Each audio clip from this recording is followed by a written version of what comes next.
Hey, guys.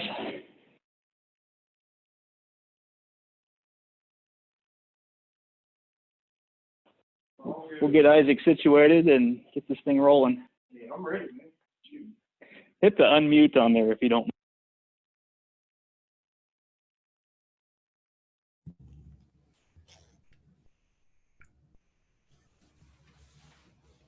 Oh, man. All right, give us a mic check here. I think I can hear you loud and clear. Isaac says he has nothing off the top to say for his opening statement. So I asked you, do you want me to give an opening statement, or do they want to ask me the questions? I'm lost on what we, I can give an opening statement. Opening statement on what? The last game, the game coming up. You got to tell me what's going on. Yeah, whatever's on your mind. Nothing on my mind. I'll wait for the question. All right. All right, I'll start off. Coach, can you give an update on if you guys will be full strength on Saturday, or if you know yet, or when you will know? Hold on, Chris. Put those headphones on. Okay.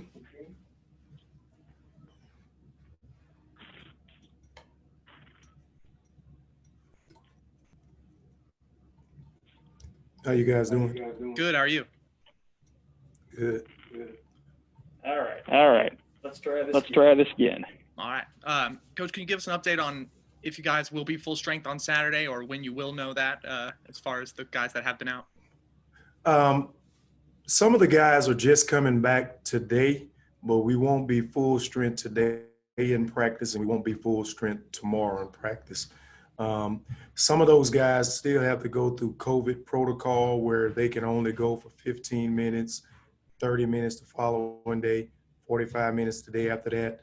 They have to pass an EKG. So it's kind of hard for me to answer that question if we will have a full roster. But we will have 10 guys. I'm not sure if we'll have a full roster. Gotcha. So a step in the right direction then.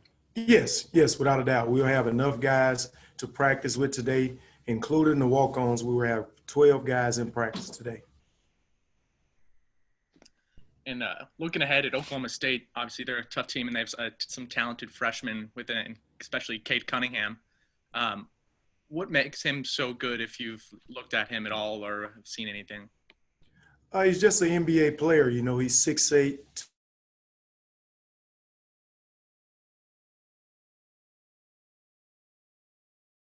He's a matchup problem. If you put your point guard on him to, guard him in the full court, they'll UCLA cut him to the low block and post him up. So he's kind of like a matchup nightmare. He's a good player. He can shoot threes. He's a top 3 NBA prospect. They have a good basketball team. Isaac Leaky, he didn't play against us last year, and he's one of the better players in the Big 12. I also think he's an NBA player down the line. And without giving anything specifics of the game plan away, how do you at least frustrate a matchup nightmare, as you say? We put different changes, different matchups. We throw a lot of things at him. Sometimes we'll frenzy the ball screens. Sometimes we'll have Dexter on him. We'll put Trey on him. Anytime they throw it to him in the low post, we'll try to double team him. We want to try to get the ball out of his hands as much as possible.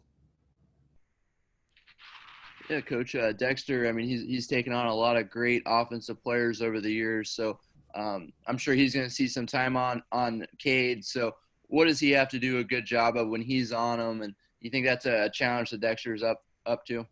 Yeah, I think he's up for the challenge. It'll be the biggest challenge of his college basketball career. Again, this is a kid that's super talented. He's got great size. He's top 3 NBA prospect for a reason. I think Dexter has got to do a good job at giving him different looks. When he's guarding him in the post, he can't let him get easy touches. When he guarding him on the perimeter and he gives the ball up, we got to deny him as much as possible. We want to try to take him out of the game by denying him the ball once he give it up and make it tough for him to get it back. And you guys obviously ask a lot of Dexter on defense. He usually guards, one of the best players, if not the best. And does that take away anything from him on the offensive side of things? And is that something you guys have to manage going forward, or? I think it's something we have to manage. I think anytime you're the best defender and you're chasing the other team best offensive player. I think that takes a little bit away from you on the offensive end. I think it's just hard to guard a guy and you're expending all that energy chasing him around, and then you got to go on offense and try to create plays. That's where other guys are important, because Tariq Gilbert and Trey Wade, guys like that, they got to get Dexter wide open shots. He can't just work for his offense all the time and then have to work on defense. So we got to do a better job of trying to create wide open shots for him, since he's expending so much energy on defense. How can Trey Wade become more involved in the offense? Got to make shots. It's real simple. We draw up plays for him. You just got to start scoring it.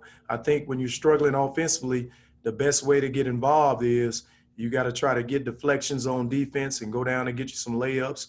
You got to try to get out in transition, again, to get an easy basket. You got to try to get to the free throw line, to get your confidence going. We want Trey shooting the basketball, and we just got to get him going.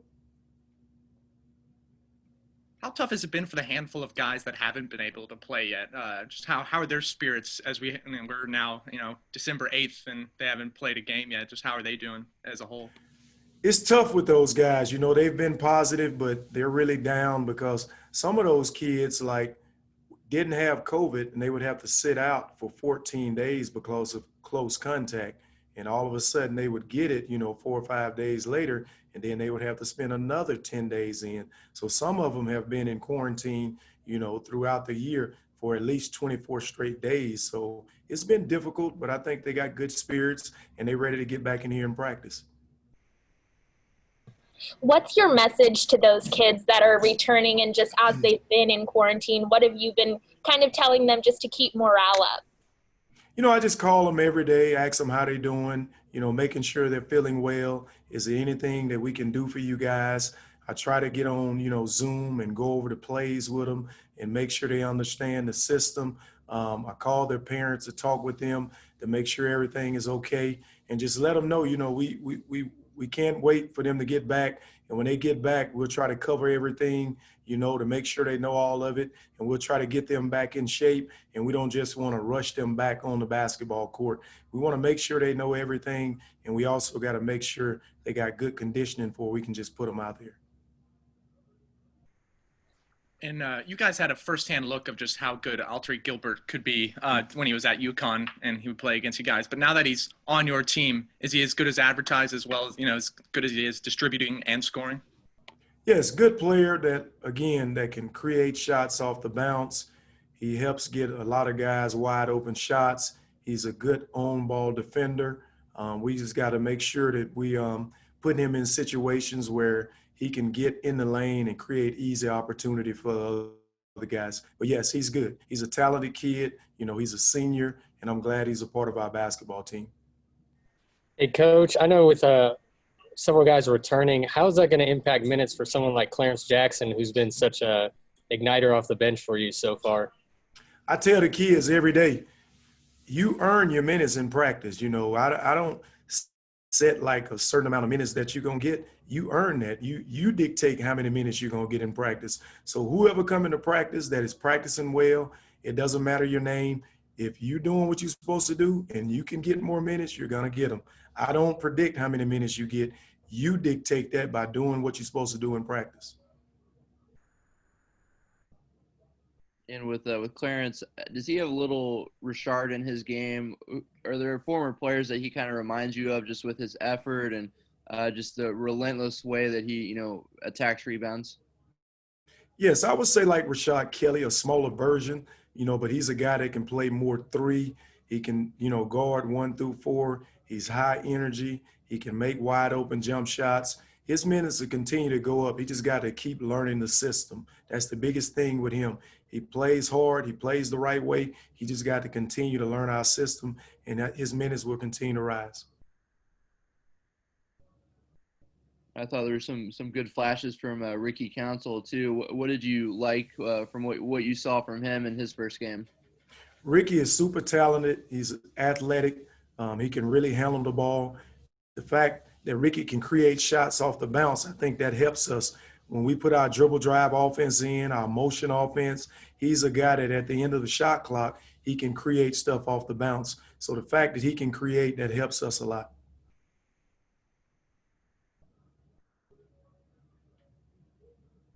I saw your tweet from Fred. Tell us a little bit about those horse games that you guys used to play.